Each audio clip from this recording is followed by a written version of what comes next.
तो दोस्तों पाकिस्तान ने अपना तीसरा ओडीआई मैच न्यूजीलैंड के साथ बड़ी ही आसानी से और बड़े ही खूबसूरत तरीके से जीता है और इसके साथ ही पाकिस्तान ने सीरीज भी 3-0 से जीत ली है। और ये आई थिंक बड़े अरसे बाद हमें ये देखने को मिला है कि पाकिस्तान ने बगैर कोई अप्स एंड डाउन्स के क्लियरली पहले 3 मैचेस में ही सीरीज को वाइंड अप कर दिया है। तो ये बड़ा अच्छा साइन है हमारे लिए कि हम लोग 2 डिफरेंट वेन्यूज पे जाके भी मैच जीत गए हैं। हम लोग फंबल नहीं किए कहीं भी, हमने कहीं भी जाके बिल्कुल लेट नहीं गए, बल्कि हम लोगों ने परफॉर्म किया है और कंटिन्यूटी शो की है और उसके साथ हमें अब रिजल्ट भी मिले हैं। इसी मैच में अगर हम बॉलिंग की बात करें तो वो टॉप ऑफ द लिस्ट रही है और हमारे सभी बॉलर्स ने इक्वली परफॉर्म किया है। मतलब आप शुरू से लेके एंड तक शाहीन शाह, अफरीदी, नसीम शाह और उसके बाद एंड पे आगा सलमान तक आप चले जाएं, सभी बॉलर्स ने इक्वली परफॉर्म किया और अपना कंट्रीब्यूशन दिया है। और ये बड़ी अच्छी चीज है क्योंकि इससे पहले पिंडी में ये होता रहा है कि परफॉर्म कर रहे हैं बॉलर, लेकिन उसके साथ 1-2 बॉलर जो है वो बड़े इजी रन दे रहे हैं, 70-80 स्कोर खा रहे हैं 10 ओवर में, जो कि अच्छा साइन नहीं था बॉलिंग लाइनअप के लिए।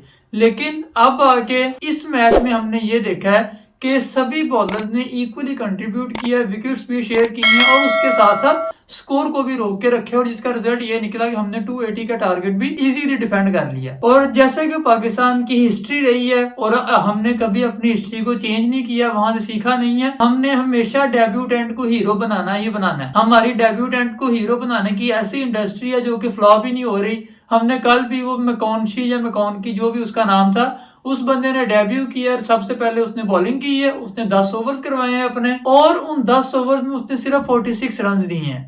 और उसके बाद जब वो बैटिंग पे आया वो हमारे से आउट ही नहीं हुआ। और अगर उसके साथ कोई बंदा बैट्समैन खड़ा होता तो वो शायद मैच भी ले जाता, वो इस तरह हिटिंग कर रहा था। तो हमने डेब्यूटेंट को कभी अंडर प्रेशर लाया ही नहीं, हमने उससे परफॉर्म करवाया और हमारी ही प्रोडक्शन है सारी जो कि आज अपने अपने मुल्कों में रिप्रेजेंट कर रही है अपने टीम को। जो भी डेब्यूटेंट प्लेयर है अगर उसको पाकिस्तान के खिलाफ खेलने का चांस मिल रहा है, मैं कहता हूं कि उसको हमारा बहुत बहुत मशकूर होना चाहिए कि हम लोग उसको स्टार बना देते हैं। वो कोई नया प्लेयर बेशक पीएसएल में आ जाए, बेशक वो हमारे खिलाफ डेब्यू कर ले आगे, हमने उसको ऐसी इंडस्ट्री से गुजारना है कि हम लोग उसको प्लेयर स्टार बना देंगे और वो फिर अपने मुल्क में जाके अपनी नेशनल टीम को भी रिप्रेजेंट करता है और उसके साथ साथ उसको लीग्स भी मिलना शुरू हो जाती हैं। तो ये हम लोग बहुत अच्छा सोचते हैं, लोगों का बड़ा भला करते हैं नए प्लेयर्स का कि हम लोग उससे स्कोर खाते हैं, उनको स्कोर मारते भी नहीं है। क्योंकि जब ये मैकॉन्शी आया था बॉलिंग करने तब इमामुल हक और बाबर आजम बैटिंग कर रहे थे। आई वॉज एक्सपेक्टिंग कि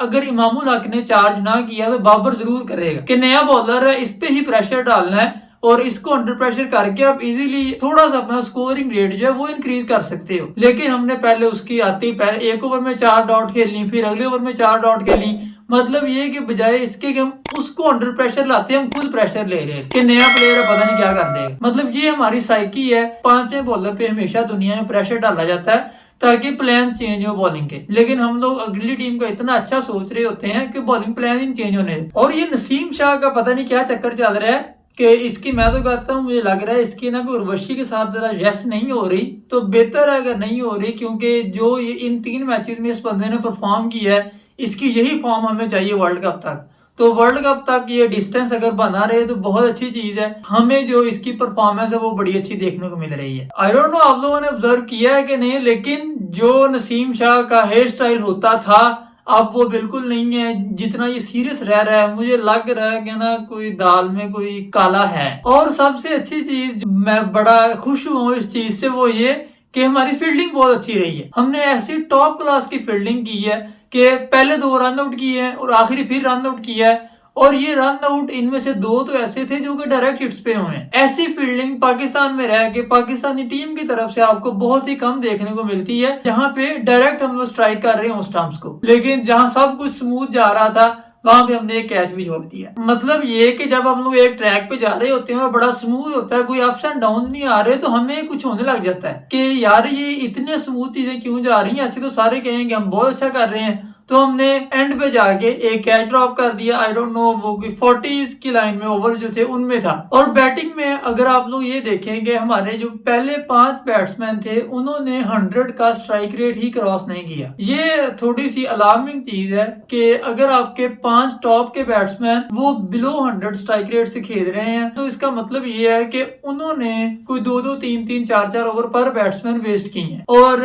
इससे प्रेशर किस पे आएगा? टेल एंडर्स पे, या जो आपके हिटर्स होते हैं जो 6, 7, 8वें नंबर पे आते हैं उन पे प्रेशर आएगा। और उसके बाद जब उनसे कोई मिस हिट लगेगी वो आउट होके चले जाएंगे और कहने में ये आएगा जी 6वें नंबर पे बैट्समैन आया उसने परफॉर्म नहीं किया। तो कल जो हमने टारगेट दिया है उसमें पहले 5 बैट्समैन के बाद आगा सलमान और शादाब खान को क्रेडिट जाता है जिन्होंने एंड पे आया कोई थोड़ी बहुत हिटिंग की है और हमारा जो टारगेट है वो 280 क्रॉस करवाया। अदरवाइज हम लोग अगर 260s में रहते तो शायद ये स्कोर डिफेंड करना मुश्किल हो जाता, लेकिन अभी तो हमने डिफेंड कर लिया इसलिए हम लोग सारी चीजें कारपेट के नीचे स्वीप कर देंगे क्योंकि ये मैटर नहीं करती क्योंकि हम जीत गए हैं। लेकिन ये चीजें मैटर करती हैं क्योंकि आगे हमने बड़े इवेंट्स में जाना है, वहां पे हमें ये चीजें तंग करेंगी। और उधर आईपीएल में जो फड्डा चल रहा है कोहली और गंभीर का, ये बहुत अच्छी चीज थी अगर ये फड्डा थोड़ा सा लंबा चलता और ग्राउंड में कोई रोकने वाला ना था। वो एक मीम थी कि इन दोनों के फड्डे को रोकने वाले को 2-2 लाख जुर्माना कर दिया। तो मैं इसके बिल्कुल हक में हूँ कि अगर इतना जोश था तो वहां पे ग्राउंड में हमें भी देख लेना चाहिए था कि ये किस सेंट तक जाते हैं। जो भी रीजन हो, लेकिन कोहली की ये बच्चों वाली हरकतें जो हैं ये शुरू से चलती आ रही हैं और अभी तक उसी तरह इस पे जो भी फॉर्म आई है, जिस भी तरह से ये 5 साल तकरीबन आउट ऑफ फॉर्म रहा है, लेकिन इसकी जो जोशीली हरकतें थी, जो ग्राउंड में नाचना टापना, वो इसका बिल्कुल वैसे ही रहा है। बिल्कुल कोई चेंज नहीं आई जो कि प्रोफेशनलिज्म में आई थिंक नहीं आता। और अब अगर आईपीएल में है तो गंगुली के साथ इसका अलग इशू चल रहा था और अब गंभीर के साथ भी शुरू हो गया। एनी हाउ ये एक अच्छी चीज भी है क्योंकि ये अटेंशन सीकर होती हैं चीजें। अगर थोड़े बहुत फड्डे चलते रहें तो दुनिया से लोग आपकी तरफ फोकस्ड हो जाते हैं कि पता नहीं क्या हो गया। लेकिन जो भी है हमें तो अपनी सीरीज पे फोकस करना है और अगर हो सके तो 5-0 से इसको विन करना है ताकि हम लोग टॉप रैंक पे आ जाएं ओडीआई रैंकिंग में। तो इसके लिए हम लोग देखें अब क्या स्ट्रेटेजी बनाते हैं। इफ्तिखार अहमद को भी हमने स्क्वाड में ऐड कर लिया है स्टार्टिंग फ्रॉम 3rd ओडीआई क्योंकि हारिस सोहेल जो वो इंजर्ड हो गए थे तो अभी तक वो उन्होंने 3rd ओडीआई खेला नहीं, उसकी जगह अब्दुल्ला शफीक ही खेले हैं। लेकिन लेट्स सी अब 4th ओडीआई में अब्दुल्ला शफीक खेलता है, इफ्तिखार अहमद खेलता है या फिर शान मसूद दोबारा वापस आते हैं। यही पॉसिबिलिटी है कि हम लोग रिजवान को रेस्ट करवा के हारिस को चांस दें। तो ये सारी चीजें अब हमें ट्राई कर लेनी चाहिए क्योंकि 2 मैचेस हैं, ये बोनस भी है और ये हमारे पास चांस भी है नंबर 1 बनने का। तो इसमें हम लोग किस तरह से चीजों को लेके चलते हैं और किसको चांस देते हैं और किसको बाहर बिठाते हैं। But I will go with Iftikhar क्योंकि उसको हमने T20 के लिए ही रखा हुआ है, उसको हम लोग वनडे में बिल्कुल भी कंसीडर नहीं कर रहे, आल्दो वो वनडे में बहुत अच्छा साबित हो सकता है। तो आई थिंक उसको चांस मिलना चाहिए 4th में। और उसके साथ अगर हमने हारिस भी ट्राई करना है तो रिजवान को रेस्ट करवा के हम लोग हारिस को ट्राई कर सकते हैं।